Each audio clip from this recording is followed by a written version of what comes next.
As is often the case with my exhibitions, this show reflects some recent travels across Britain and includes paintings of Scotland, Dorset and County Durham. In addition, and rather more than in recent shows, it explores the landscape of Pembrokeshire where I have lived for nearly 50 years. Like so many people during the past few years, I haven't been able to do much travelling, but being obliged to stay close to home has been a blessing in disguise, and I have been able to spend time rediscovering my home turf, to look again and find renewed delight in the landscape that surrounds me. As well as the simple pleasure of seeing its changing lights, colours and textures, I continue to be fascinated by the way in which this landscape of the far west reveals its past. This certainly has to do with its historical remoteness, which has meant that it has escaped much of the intensive building and agricultural activity that has taken place in the more easterly and southerly parts of Britain. And this has allowed features of its early past, such as Neolithic burial chambers and Bronze and Iron Age field patterns, to remain as part of the modern landscape. A vital sense of the past and the present is the particular subject of one group of 4 paintings in the exhibition. Each of these compositions shows a single oak tree, and each is pictured at a different time of year, the seasonal cycle at its simplest. In addition, each oak tree is shown in conjunction with an object characteristic of the modern landscape. Electricity pylons, though these elegant pieces of engineering are almost antique, having started to appear in the British landscape in the 1920s. Road signs, those fine examples of design and typography by Jock Kinnear and Margaret Calvert that have been part of the British landscape since the mid-1960s. And newest of all, wind turbines. Another aspect of the North Pembrokeshire landscape that I relish is its rawness. At a time when pressures on landscape generally are intensifying, the survival of areas of what was traditionally regarded as marginal land is to be celebrated. Areas of waterlogged, boggy lowland or upland moor with low fertility and acid soils have traditionally been considered as having low importance for farming, but are now highly valued as scarce, biologically rich and diverse landscapes. Such areas of raw land make a big contribution to North Pembrokeshire's scenery.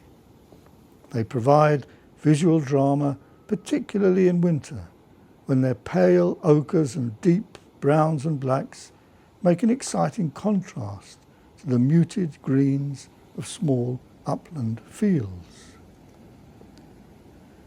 The land, Winter Penberry, shows an area of moorland near St David's Head that I have visited and drawn many times over the last half-century. This rough land is seen in winter with its pattern of blacks and red-browns contrasting with the pale sweep of foreground grasses and reeds.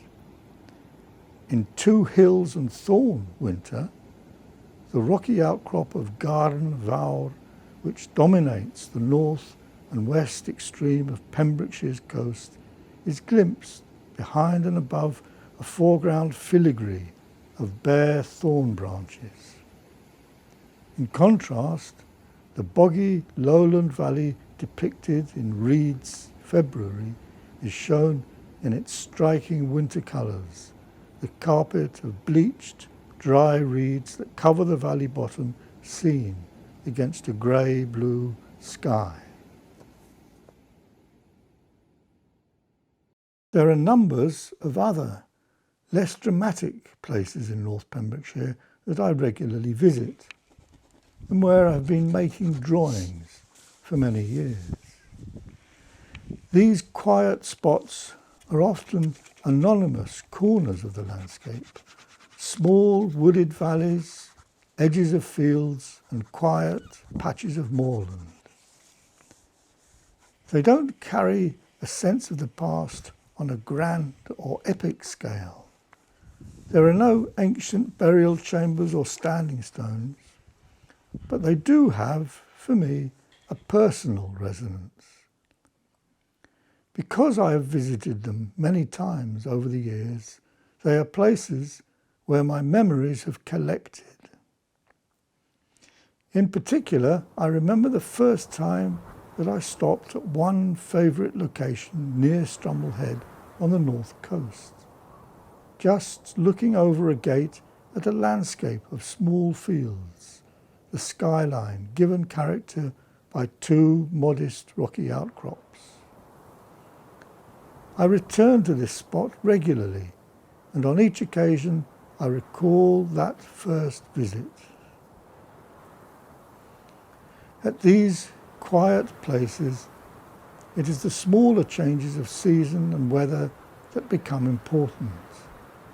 There are no big dramas, but instead attention becomes focused on more intimate visual events.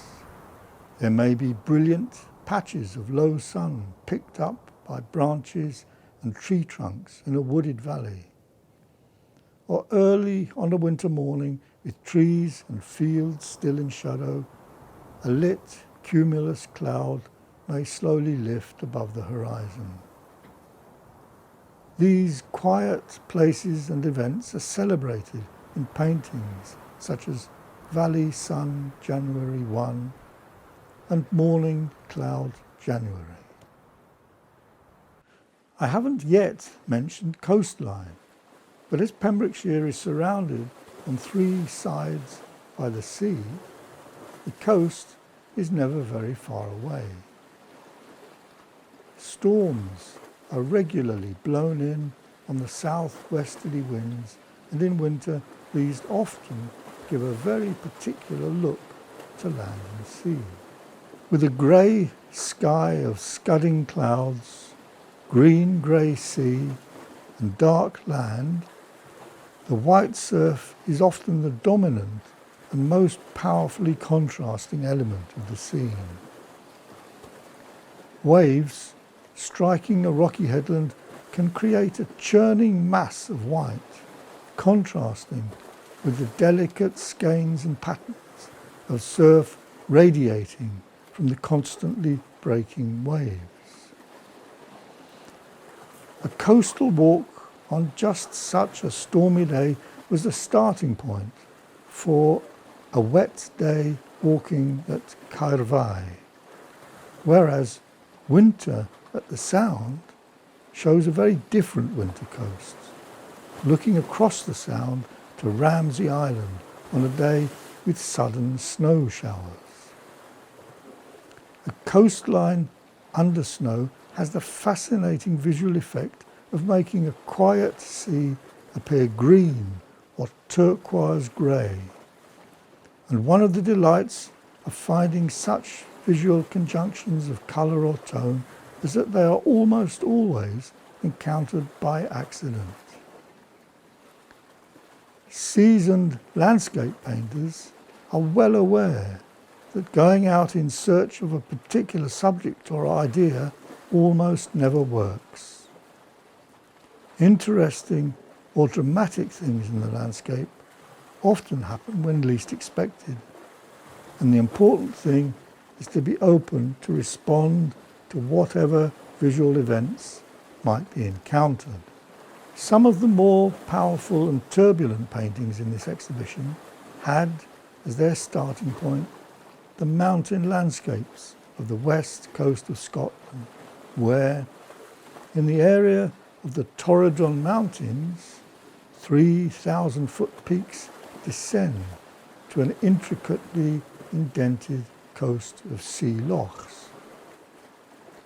This mountainous topography generates swift and sometimes violent changes of light and weather, and brilliant bursts of sun, rain, or snow showers can be encountered in quick succession. Early or late sun can often be a deep orange or red, as in late sun skeur a gachin and sun passing skeur a gachin. And the rain squalls can swiftly blot out large chunks of the horizon. Rain skeur a gachin can best be described as a celebration of rain and light.